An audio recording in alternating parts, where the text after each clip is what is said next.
Alright, so we're down in Carlsbad on my cliffs. We're going to be doing our reading today from Oracle of the Shadows and Light. See it?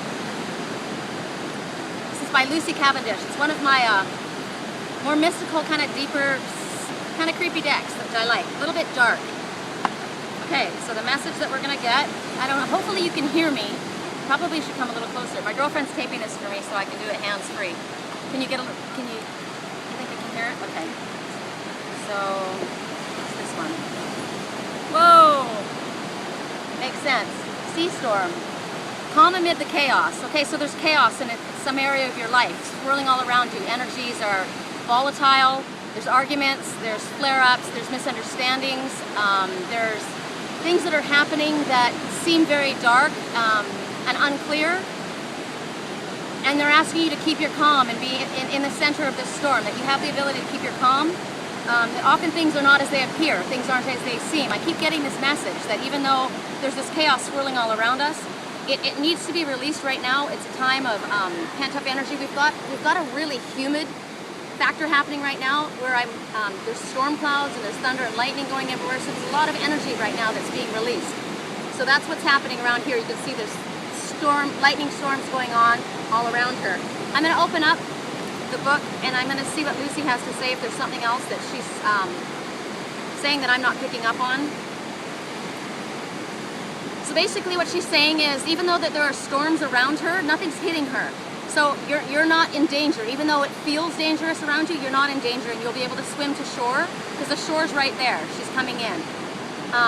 However, there is destruction behind you, and destruction is talking about allowing things to fall away that we're not on solid ground. Like, say, a castle that's built on sand is going to be washed away. So things like that need to be washed away because we want things that are more on a solid foundation in order for them to last. Also, what she's saying is, destruction is behind you. You've left it in the past, but you're still searching for a new home. So what she's saying is that you need to turn inwards and listen to the inner knowledge, because it's going to be guiding you in the right direction to find your home. And that you are a shapeshifter at this time, able to be with no land, no home, no apparent rescue, but trusting in your inner vision and the guidance that you're getting from Spirit. So you're being guided, even though it feels like you're lost in a land that's unfamiliar to you. Also, they're saying that it's a time of great upheaval and change, is what I was saying before. And to tune in, she's also reiterating to tune into your inner voice.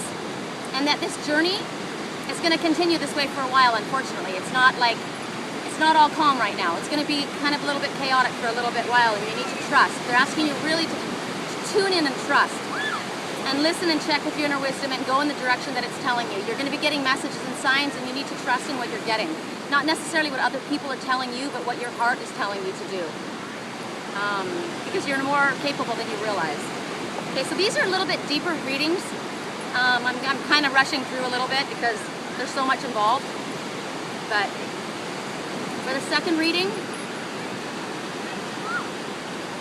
this one I'm not really familiar with. It's called Faceless Ghosts and the Haunted Girl. Ghost people. So it's like voices coming at you from the past, or negative whisperings in your ear. Faceless ghost people. It sounds to me like ones that are trying to pick up on your energy. They're like maybe vampires leeching onto your energy. They're faceless because they haven't formed an identity of their own yet. So they're kind of like following along what everybody else is saying. So kind of like what's going on with the chaos around you. People are making assumptions, or people are like following the crowd instead of speaking their own truth and standing in their own voice. They're faceless ghosts, and they're attaching to one another, like followers. They're kind of like lemmings. You know how lemmings, they follow and they all will go all off a cliff together, one following the other. So they're asking you not to do this. I'm going to open up. That's what I'm getting anyway. So I'm going to open it up from the book and see if there's something else that she's saying. And that's what they're saying. People around you are acting like experts and supporting each other in a group mindset, and they want you to join in. Wow, this is like so apropos right now for what's happening in my life. And it's for certain people in my life that I love. There's a lot of people that are jumping in and making suppositions and wanting everybody to gang up together, and yet information isn't solid, and all the information isn't out yet. And this is what they're saying here. They're warning you to not join in with these people. They're asking you to stand in your integrity. Also that these ones may feel that you are dark. They may feel that what you're doing is wrong and so blatantly wrong, and yet you know inside that you're supposed to wait and reserve judgment. So they're asking you to do this, to keep your own counsel. They're asking you to remain detached, which is the best thing we can do. Not saying that you are going to back or support the ones that these ones are not supporting, but you are to step back and refrain from making judgments and detach from the situation. And these ones will, it's kind of like whatever the biggest news story is at the time, everybody, gloms onto that, and as soon as something else comes along, they're going to be onto that. So kind of remain detached until things kind of blow over, which they're going to. But they're asking you to not follow after anyone else. They're also saying, as far as work that you're doing, there may be people that are imitating you, and actually not in a way that's flattering. They say imitation is the highest form of flattery. I've never liked it. I don't like to be copied by other people. I want to be myself. I want to be unique. And they're asking you to be unique, not to be like one of these faceless ghost people, but to put your own mark in the world and so what they're saying is that there are people that are probably could be attaching to you and the work that you've done and copying you exactly, like too much so, instead of making their own mark in the world and following their own path. They're following you. They want to be you. We don't want that to happen. We want, each of us needs to step out on our own path and find our own way. That's why we're here on this journey. So that's that message. Talking about people copying you too closely. Okay. So the third and final one. This deck's a little bit, it's a good one for me because there's not a lot of description in the pictures, and it just pretty much relies on what's coming to me to define it. Okay.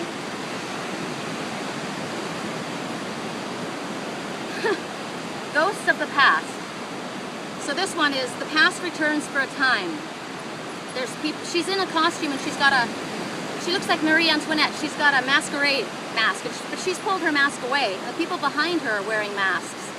So the past returns for a time. So there might be lessons that you haven't learned. You're repeating things again and again, and we're going to keep getting the same lesson until we learn it. So people and situations are coming back into your life from the past in order to teach you these lessons. So that you can either continue to repeat this pattern, which you possibly have been repeating this pattern your entire life, or you can choose to do something differently. They say the definition of insanity is doing the same thing again and again and expecting a different result. So, old boyfriends, old relationships, people from your past, situations coming back into your past, all going to start kind of reappearing at this time. Even memories might be coming back, things that you thought you let go of. But they're coming back either so that you can solidly say, yes, I've passed this and I'm leaving this in the past, or they're popping up in your face in order to help you deal with something you haven't dealt with yet, or it's a test to see if you have passed and you're moving forward, and that's really what we want.